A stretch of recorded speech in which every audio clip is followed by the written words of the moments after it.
Welcome to Artificial Reality, the reality behind AI adoption. I'm your host, Galina Fenikevich, and with me today I have Sam Polstein, who does communications and content for deep tech startups. Sam, welcome. Yeah, thanks, Galina. Thanks for having me. Tell me more about your background. So I started my career working in politics, working on political campaigns, moving around the Midwest. And that was how I got introduced to communications and public relations. Have worked for everything from Fortune 500 companies to where I'm focused now, which is with deep tech startups. Awesome. We are going to cover what works in AI for deep tech Sure. Yeah. comms, what's not working, Yeah. and what could the industry build to help you be the best practitioner of what you do? Yeah, So let's totally. start with what is working. What are some really good tools that are great in your processes?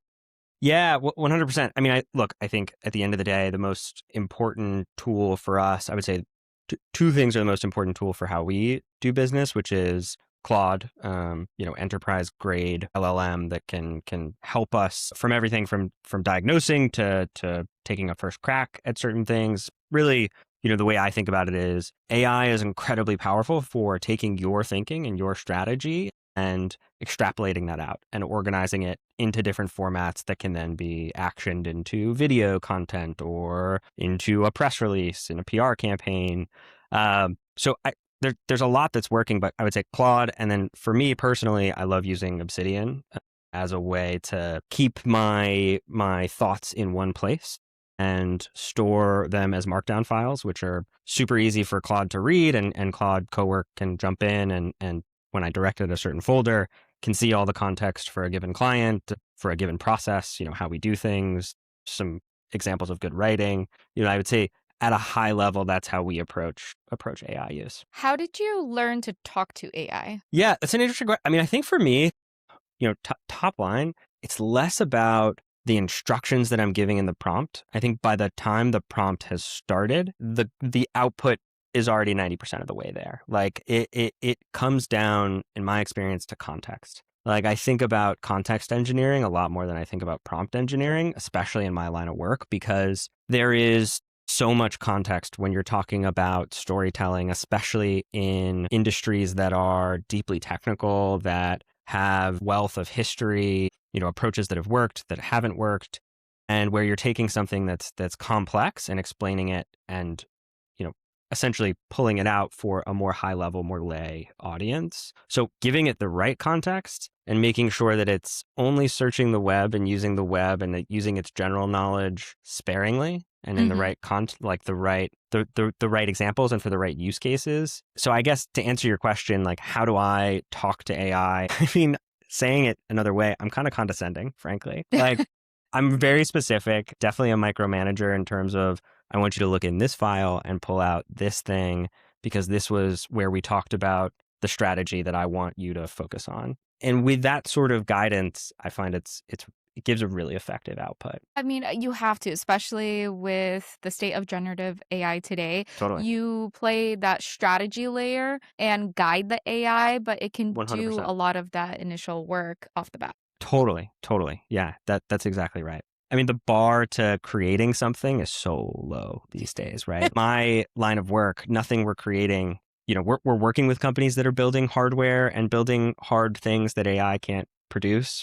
But the things that we're producing and selling to our clients, they can do themselves by plugging it into ChatGPT. And they can do it now at like, I don't know, around the mean, like maybe around 50%. They can be an average PR person. And so we have to be way, way better than that. But luckily with AI, it's easier to do that with less human resources. When you pull that information or do that strategy for a specific client, especially in a client interview process, you almost become an investigative reporter. Yeah. So how does AI help you during this process? Yeah, no. I think that's a spot on insight. I think that it has shifted what the job of being a PR person is. I think up until really in the past year or two, I would say, because the early iterations of ChatGPT were not quite there from a writing perspective, but it's gotten much better. The LLMs are like pretty good writers on their own. They're at least around the average. And you can make them better with context engineering, but the job itself has changed. Like I am no longer a writer or thinking about each individual sentence and how to put those into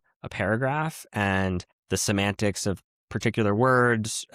I used to spend a lot of time on these sorts of things, and that has been not completely eliminated, but most of that has been removed, because if I can give it high level strategy and find the insight, pull out the angle from a client conversation that's then recorded and transcribed and input into Claude via Obsidian, automatically, like, I have the meat of what I'm talking about, Mhm, right? mhm. And so it shifts the job. I'm the work itself is no longer in drafting the press release. It's in pulling out the insights from the conversation with the client of what's interesting about their business and trying to suss it out like an investigative reporter would. Which you need to do because, again, for deep tech agencies, it's very complex technology, and you're the Totally. human that is simplifying Yeah, this. no, it's exactly right. I mean, we're working with founders that are deeply have deep expertise in a given subject matter. You know, they're PhDs in a very specific area. And so for them, that's what they know and what's important to them. And our job often is to zoom out a bit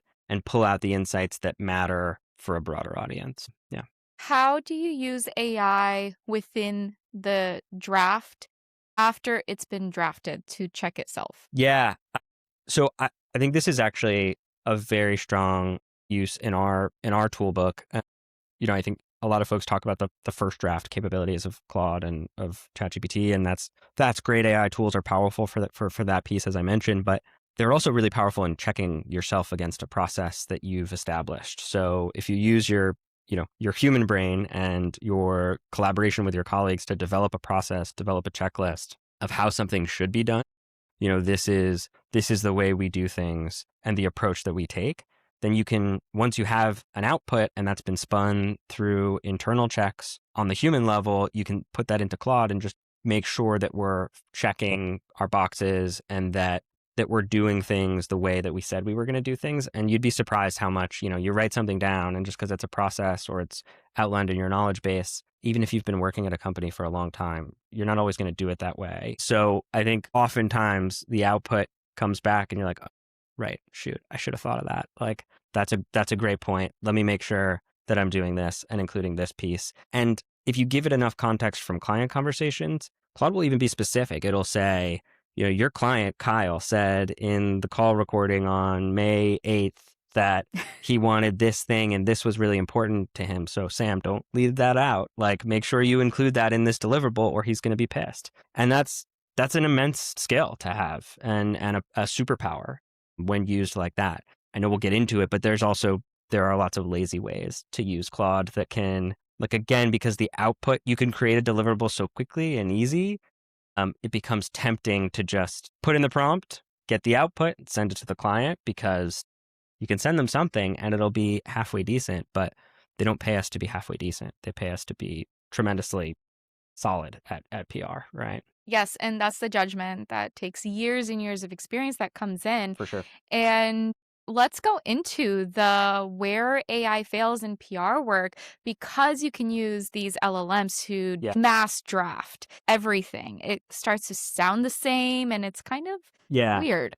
100%. I think there's a lot of talk in communications and content marketing about AI slop. Yes. And I think, honestly, while it's true, there is just so much more content out there because that bar has been lowered and it's really easy to get a content marketing campaign going.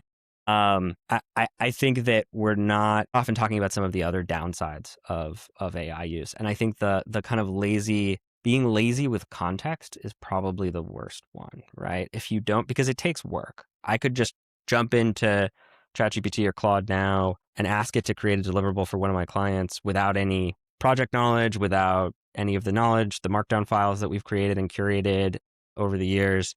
And it would create something that's like, I don't know, 50% of the way there, just based on searching the web about my Hmm. client, and I can figure out what they do. And that's tempting, but it's really, the output is mediocre. And that's where I think clients, especially the startup founders that we work with that are not averse to using AI, they use it in their own workflows. And they think they can do it. Why even Totally. hire a comms or PR agency? Exactly. And I think people thought that about comms and PR before. Mhm. I think often comms and PR is kind of denigrated in the sense of, well, why do I need, like, I know my story. I know how to tell my story. You know, I can hop on a podcast here and talk about it. Why do I need somebody to help me with that? And I think the answer is you need the strategy. You need the why, right? You can create the content campaign, but if it doesn't ladder up to anything significant, if there isn't an underpinning strategy that is going to drive your business forward, then why are you spending your time? Even if it's just a little bit of time prompting, you're just hurting your own reputation, and people are seeing your content and thinking, oh, that's total slop. But if it's laddering up to a strategy and to a campaign, then AI can be a really powerful tool because it can basically be all your legs and all your limbs and appendages, and they can all be working together in the same motion. I found that to be true in my own experience working with PhDs who are insanely smart. They're 100%. incredible people, Totally. but they're not storytellers. And storytellers are not PhDs either. It's Yeah, the same thing with Claude Code, where everybody's totally. saying, why do we need engineers? I can just create this. And engineers are like, but there's a lot of bugs and maintenance, and the best security is not in place, and things are breaking. Yeah, no, that's exactly right. And I think like as we know from our work, there are a ton of people building really crazy, cool things, which I could go into if we have the time. But like, I think often they're so in the work and creating the thing that it's hard for them to even explain why it matters or why they're doing it, because they've been doing it for so many years that Hmm. question passed them by years ago. So I think having fresh eyes and a fresh perspective and folks that can see how it relates to what others are doing and how it relates to the biggest picture. Like Hmm. next week, I'll be going to a conference called Reindustrialize, which is focused on the reindustrialization of America, right? But there's many facts. So like that could be everything, anybody from, the big defense manufacturers or auto manufacturers who are using the factories to build the things that, that we want and that we need as a country. But it could also be the small startup that has found, and this is real, this is a company we're working with, the small startup that's found a way to change how the printed circuit board works and has created a circuit board that relies on liquid metal to rewire itself. And so it makes hardware prototyping incredibly easy. Cool. But But, but the, totally what does that mean? exactly right. Like I founder is great, love him. And I think he is in particular a very good storyteller and maybe an exception to this rule. But like generally speaking, I think oftentimes folks get caught up in the minutia of the thing that they're building because they need to. That's how it gets done and Mhm. how it works. But why was I creating it to begin with is a question that they need help answering. Yeah. One of the things that I wanted to ask you about Yeah. that you actually asked to move from the what's working to the what's broken section that I Yeah. thought was really fascinating, which Hmm. is journalist research and beat matching. Yeah. Yeah. Yeah. Yeah. Because AI is such a great aggregator of Totally. information, I thought that would be what's working. To be honest, I'm disappointed that, and maybe I could put this in the let's somebody please fix this and get some engineers working on a better tool for this. I find, at least in all the workflows that I've tried, that building a media list, right? If we take a step back, building a media list in comms, incredibly important. Who you're reaching out to is, the same way context engineering is crucial to the output of using AI or using an LLM. Building a media list is the hard work that makes or breaks a PR campaign. Because if you're reaching the wrong people, it doesn't matter how good your pitch is. If it's off, Mm, the amount of times over my career that I've gotten responses from journalists that are like, okay, fine, but I don't cover that. Or like, ouch. cool, but my editor's not going to let me talk about Mm, this. So you would think LLMs really good at organizing all the information that exists in the public domain. Reporters mhm. have tons of content that they've written, both recently and not so recently. You would think that they would be very powerful and that there would be super powerful tools, and I wouldn't be manually, or my team wouldn't be manually creating media lists. We find that's just not true. And I think there's a few reasons for it. I think one, building a media list has a lot of tangential thinking involved. It's a little bit more of an art than a science. It's like figuring out not what a journalist has covered before, because often if they've already covered it, they'll be like, I already wrote that story. Sorry, man. Like on to the next one. But you're trying to base, the vibe of their beat and what their editors are telling them to write, and then helping them with their next story that they've never written about usually. So how do you know what their next story is? It's they're you can look for competitors, right? You can start with a competitive landscape. I think even better if it's not competitors, but like kind of peer companies that are somewhat interesting in a similar vein, but aren't directly competitive. It's a slightly adjacent, or maybe they both. That's why I think it's important and helpful that we focus on deep tech and that we're we're able to work with a lot of companies that aren't necessarily competitive, but kind of ladder up to a broader movement or a broader theme. So picking out those things in their reporting that they care about, that's usually pretty helpful in indicating where they're going next, or just having a sense of like the different indicators. And for whatever reason, I find AI to be pretty bad at this. Which is Maybe, surprising because you sound very well versed in Claude too, and Claude has a lot of capabilities. yeah, I think, it's something we've been experimenting with, and it's so important that it's something that if the output's bad, we're going to go back to a more manual process, and it's something that's worth the effort on our side of getting right. And I think it's possible to get there. And for a while, I think part of it was Claude and ChatGPT had kind of lagging information. They didn't always have the latest and greatest, and the from the internet. And for media list building, that's so crucial. Like, I don't care what a reporter's written about 6 months ago. For the most part, it's what are the last few stories and because I'm trying to guess what they're writing next.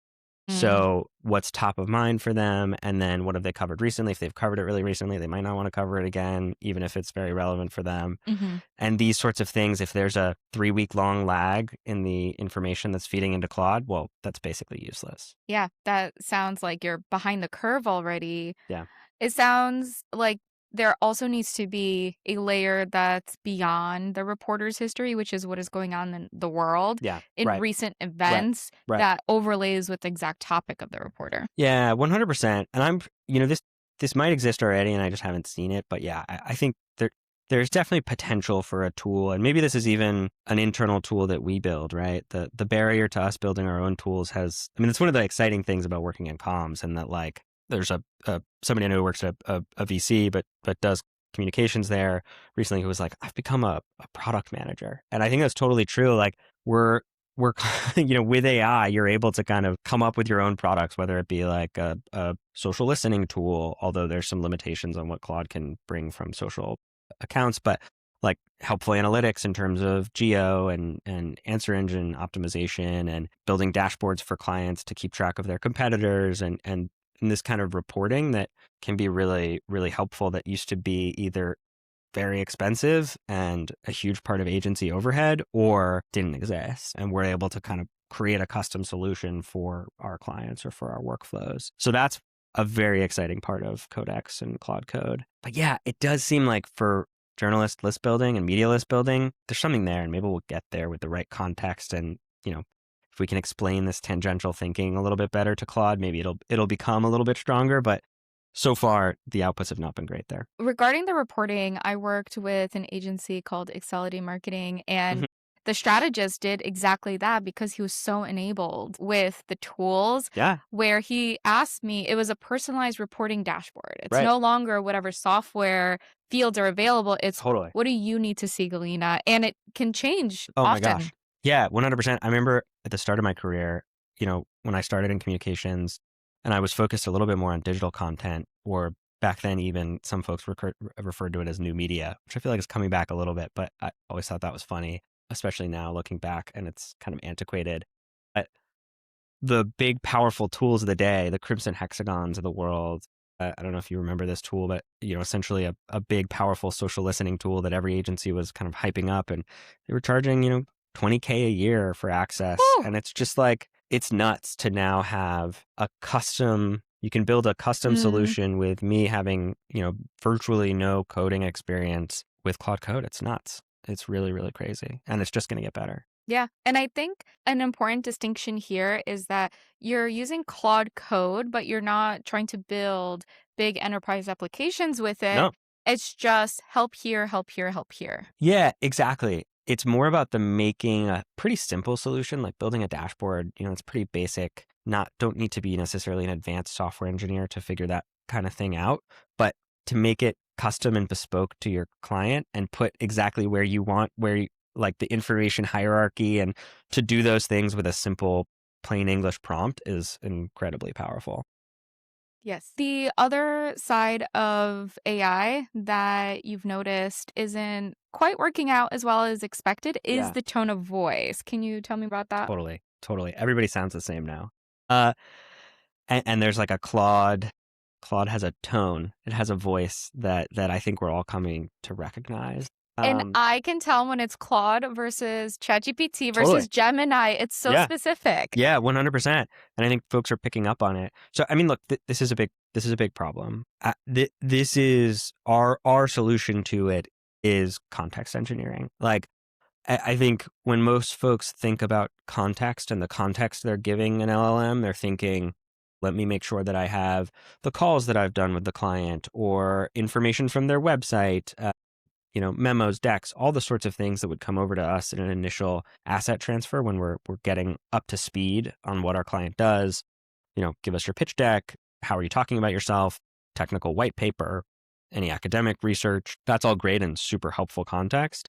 But there's an additional layer of context that we're building just internally on our own, which is one, how do you become a good writer, right? I've got a context folder on my computer that is just called good writing. And I fill it with things that both I think are good writing and also a list of tropes to avoid, things to make sure that Claude is checking before it gives me anything. And, you can see in cowork that it's, at the end of the day, it's created the output, but then it goes through the good writing if I ask it to in my initial prompt and just double checks that it has removed the M dashes. It's doing the things that I told it to just from a general, it's editing its own work essentially. And that's helpful, but it doesn't remove that like Claude tone. Right. And for that, I think you have to define what the voice is for a given client. And you have to be, again, going back to your initial question, how do you talk to Claude? Like, you have to be kind of condescending and be like, use this tone, like make sure it sounds like this.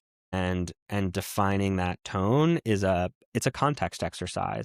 But once you've built it for a client, then you don't necessarily have to rebuild it, right? It's something that you can do at the beginning and then you can use throughout all of the deliverables you're using Claude to create. So yeah, I find that helps.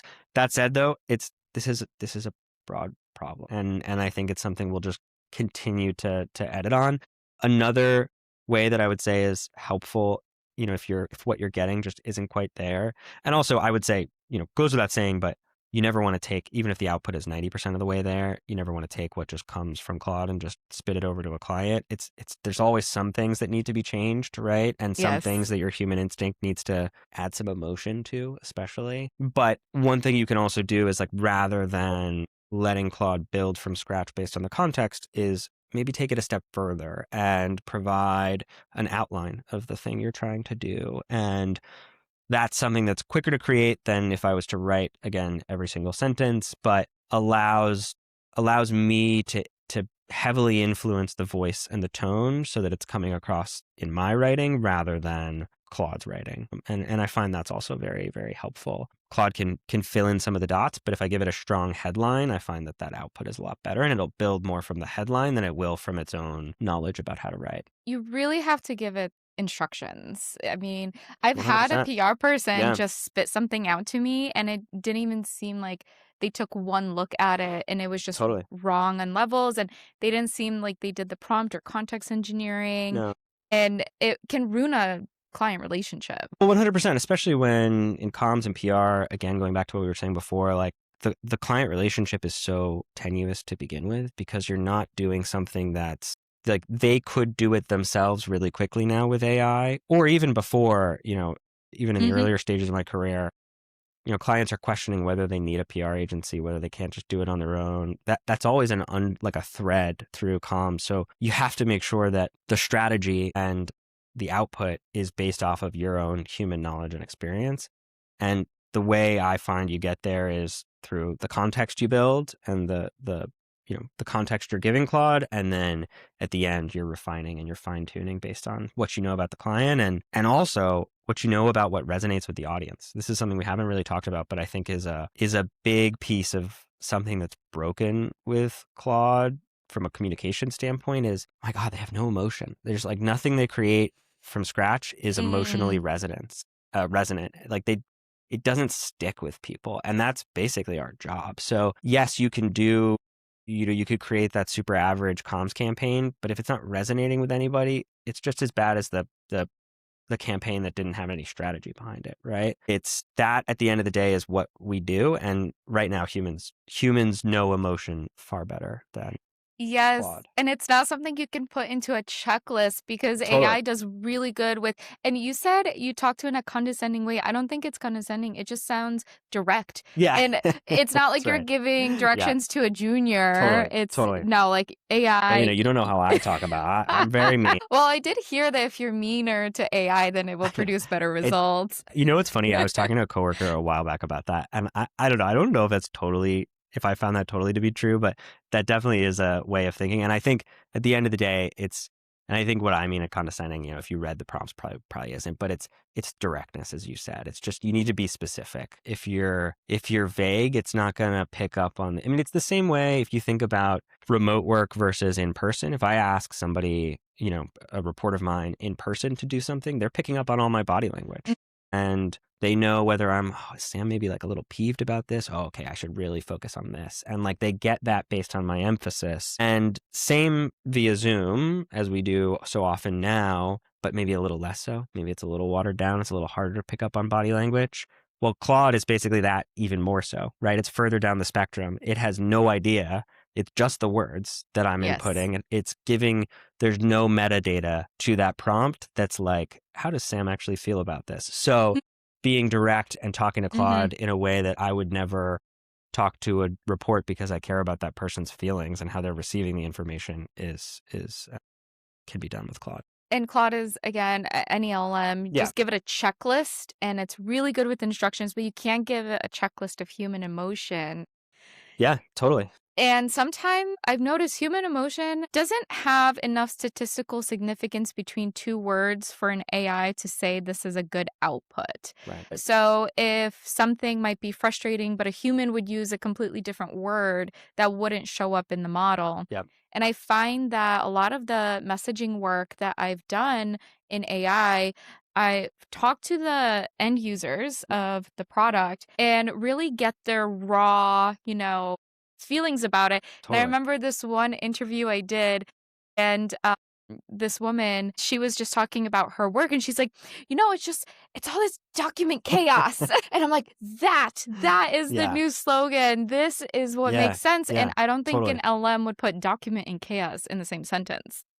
No, I think that's exactly right. I think that's an oxymoron for any LLM.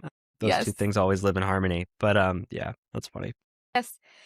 So now that we talked about all the things that are not the best with AI, what needs to be built to make it really powerful for you as a communications practitioner to use?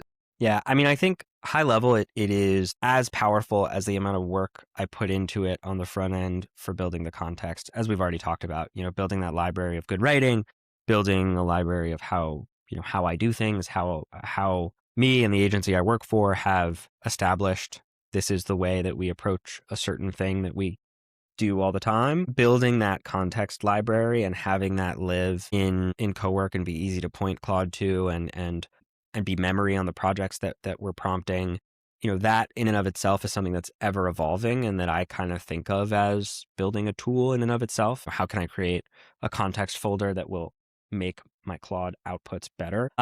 But I think from some of the other things that are out there, we talked about the relationship, the list building, the media list creation. I do think that seems like something that should be within the grasp of an LLM, and I think maybe it's that emotion piece that it's missing, and it's not quite there yet. But I think there's got to be a way to add some of that secret sauce that we have and that we've created over our careers on the PR side and the comm side, to build something that will do that effectively and help us do that more quickly.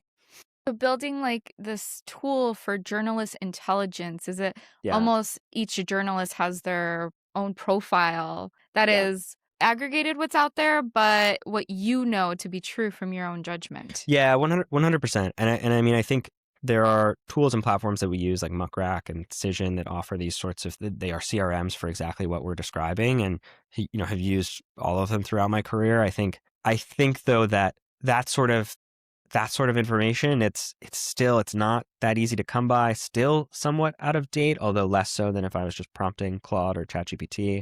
So I think there's room for a really powerful tool that I can prompt and just ask a simple question, hey, what did Ashley Vance at Core Memory, do you think he'll cover this topic? And it can kind of argue with me as a coworker would, because that's what we do internally on Slack. I'm constantly going back and forth with the folks on my team of, do you think this person would be good? Well, they just wrote about this, so maybe not. But also they just moved to this outlet and they started this new beat. And like we're having a back and forth, and I would love a Claude that was as good or close to as good as like a PR person who has a few years of experience. And it's just not quite there in that task. It can't debate with you effectively just yet. I know. Well, it also, I mean, I'm sure this has been covered before in some of your other interviews, but it can be a little too effusive as well. And I want somebody who's going to push back and tell me when I'm wrong and not. Yeah. Do you know how many meta prompts I put on my account level, like in every chat of no, don't be overly positive? Honestly, that's one of the big reasons why I prefer Claude to ChatGPT is I find it just does that a little bit less. Much appreciate that. Oh, well, I'm a ChatGPT girl. Hey, no harm, whoever. I mean, honestly, one thing that I find is really important with the tools we use and this context setup that we have is I want to make sure that the context is mine. It's not Claude's. And I think that's a really important like I keep it in Google Drive just to make sure it's backed up as I would any folder. But it's at the end of the day, it's just a bunch of folders of markdown files, like plain text files of thoughts and things that I have that I use Obsidian to read. But this way, if Claude starts becoming really bad or raises their prices a ton, we can use another tool. Or if ChatGPT releases a new model that's just an incredible writer and we just have to use this new model, we can. And it's just a question of switching over, and the switching costs don't become so great. Because I've talked to folks who have come into the agency and they've been like, well, I've really trained ChatGPT it knows my writing, like it knows who I am, like I've spent a lot of work and they've put that work into ChatGPT, and then it's hard to pull that out and bring it into another service. But that's what we have to do. So that's an important principle for us. Yeah, I'm on that. I've tried Claude for a few things. Yeah, totally. I can prompt and everything, but I got my ChatGPT 2025 year in review, or their 2025 wrapped, and I am the top 0.1% of ChatGPT users. Love it. And just having that achievement, I can't leave chat. Look, I'm right there with you. I love a good achievement. Used to play the Apple Watch games with fitness. I love getting that high score. But yeah, I hear you 100%. Yeah. And you touched on something important too when it comes to privacy and access control. And it sounds like there isn't too much of that for comms right now. Yeah, I mean, this is a good question. And this is a question we're getting from clients, right? And I think this is now that AI is so built into our workflows, as I've been explaining, and it should be. And I think like one, if you hire a PR agency and they say they're not using AI, either they're lying to you or they're charging you too much money, right? Like in my opinion, everybody should be using AI if you're working in comms. It's just too powerful of a tool not to. I mean, that applies to many other professions as well, but especially us. And I think, when it comes to privacy, though, it's really important, right? And there's a question of, we've got all this, we sign NDAs with our clients, and we've got information that we don't want to be used to train models and don't want to be in the public domain because it's incredibly important. Even from we work with defense tech companies, it's important from a national security standpoint. How do we give them that peace of mind that their information is not being used to train the models or is publicly available? And so I think things are getting there, and that's another reason I think Claude has pretty good safeguards and controls in that regard. But I think they need to do some more work on building that trust, and I think that's contingent to them or another player in the enterprise AI space to create that, because it's a must-have, not a nice-to-have for the work we do. Yeah, and I see this message repeated just across the board, whether it's a Fortune 500 company that doesn't want to share their data. And I know the big LLMs, they're having enterprise and separate plans, but there's still a little bit of that gray area. And the last thing anybody wants to do is to self-host their models. No, especially if you're a PR agency, like we don't want to deal with that. Yeah. That's overhead you don't want to have, and you shouldn't have to have. So yeah, I think that's a really important point. And honestly, maybe I say this because I'm a comms and marketing person, but I think part of that is comms and marketing, right? Like they have some work to do the big AI companies to make sure that that trust is built up with larger enterprises. And that's something that they need to do if they're going to sell subscriptions and beef up that part of their business, which obviously they want to. Yes. Earlier in my career, I worked at a crisis management firm, and I always Probably didn't liken sleep it very. sleep, on high alert, Yeah, yeah, yeah, anxiety. yeah, I liken it to Scandal, Olivia for sure. Pope. Yeah, But at some point, I just got so jaded that I'm like, okay, crises don't even affect me anymore. right, right. But with AI now, AI can help in crisis management. It really can. Yeah, I think, and maybe like broadening that out a bit, crisis management, but also there are all these things that are our job to take advantage of, that are reactive, that are positive. Maybe like something bad happens to a competitor, or whatever it might be. It's a news moment that Mhm. Trump announces something that's incredibly relevant for one of our clients, and we want to jump in and make sure we're a part of that story. So it can be positive as well. But yeah, AI can be an incredibly powerful rapid response tool. Again, because the barrier to creating something and getting something that's solid is much lower. And so we can do that much more quickly, and we can take a synthesis of what that moment is, whether it's the crisis, create that context pretty quickly. And then you combine that with the context that's already that the model already has, that you've already built. The output can be really, really strong and really, really fast in a way that is just was not possible before, right? You needed the 24-hour turnaround or whatever it might be, even if you're working in a crisis environment. And news cycles move so fast these days that even, waiting 24 hours to turn around something like that is make or break. It sounds like a wish list item. I think, I think this is something we kind of already have in like through our workflows. I don't know. Like, I think it is something that Claude's very good at. I think that it's something that we're constantly fine tuning, which is like how to do crisis comms well. And through our experience, we're building that context folder, if that makes sense. So I don't know if I would think about it as a tool in that Mhm. regard, but it's definitely crucial, and it's something that we continue to evolve. And so in that sense, it's on the wish list, and it's really, really important. If there was one wish list tool that you could request that would just Mm, make your life so much better, you'd be happier, man. what would it Oh, be? great question. Other than telepathy. I think we're Yeah, still a ways off. seriously. Yeah, yeah. I need a Claude to brief my clients and be really complimentary of me as it is to myself. Make sure it's spreading that to my clients. No, I think that. I mean, I think the journalist relationship piece is definitely high on the wish list. I think more up to date information in the models, right? Like, and I think maybe Gemini is a little bit better at this with like. Yes. I was using Perplexity for a little while, found it to be a little stronger with like the things that I used to be using Google for, and just want an extra level of AI abstraction on top of that and power on top of that. And I think that's just not quite built into Claude, and can be tough, especially in the world in which we operate with everything moving so fast.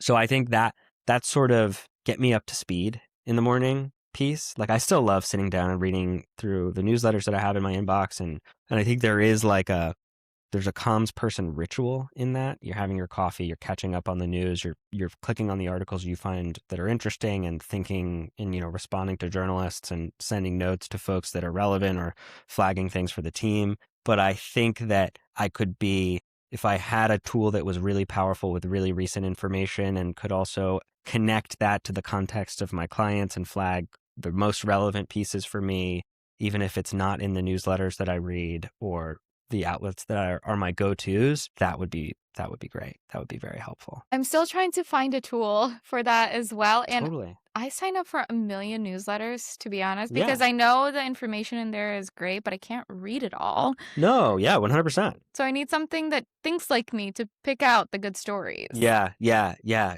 yeah, exactly. Yeah, right. I think you kind of hit the nail on the head of what I'm looking for always when I'm looking for AI tools, which is like, I'm not looking for AI to replace my thinking. I'm looking for it to be my thinking everywhere, like to Mm. extrapolate my thinking out to a bunch of different parts of the internet. And I think it's just too easy, especially if you're not careful, to let it do its own thinking. And its own thinking is mediocre thinking, right? Because for the most part, I mean, I know some AI researchers probably push back on this, but I think in general, especially for the tasks that we're asking it to do and I'm asking it to do, like oftentimes if you're lazy and you just let it do its own thing, the result you get back is pretty mediocre. And so I want it to have that emotional knowledge and emotional intelligence that I've developed as being a human being all these years. But then also my experience and skills and expertise and specifically the way that I think about things, right? In the same way that I would train a report to start thinking about things in the way that I think about things. They still have their own level of autonomy. They're still their own person, but I want to impart some of that way of going about things and strategy and thinking so that they can respond and that's context and memory that they have. And I find I'm often doing the same thing with AI. I know you're a Claude person, but I noticed Yep. ChatGPT has been doing that on its own for me, where it Okay. started reiterating things or saying, I notice you think like XYZ, and either Love it. I challenge you or along this line. It's, yeah, Hey, they're doing something funky. maybe you're selling me on OpenAI. Look, I'm here for the highest bidder, whoever has the best product and the best compute and is going to get me the tools and output that I need. I'm going to switch over to them. So yeah, that's good to know. Yes. And the Claude limits they break my heart when I Yeah, reach them. yeah, no, 100%. We'll see what happens with now that Fable is out and I was playing around a little bit with that yesterday. But yeah, the usage limits definitely come into play pretty quick. Yes. Luckily, we're not doing a ton of, I mean, I think it often comes into play when we're doing like dashboard work and oftentimes both the context that we're asking Claude to read and the things we're asking it to do are lightweight from a AI inference perspective. Like it's more, here's all these words, like make it something that's much more usable, which is better than create this output and tool that's working. But yeah, we still hit our limits for sure. Well, with that said, Sam, thank you so much for your Cool. time. Yeah. Thank you, Galina. If This was somebody awesome. wanted to get in touch with you or work with you, what is the best way? Yeah, for sure. I mean, I think probably my LinkedIn, Sam Polstein, and the agency I work for is called House, Haus. We're a comms and creative shop that works with deep tech startups, but my email is also sam.polstein@deeptech.agency. So send me a note. Sounds great. Thank you, Sam. Cool. Sweet. Thanks.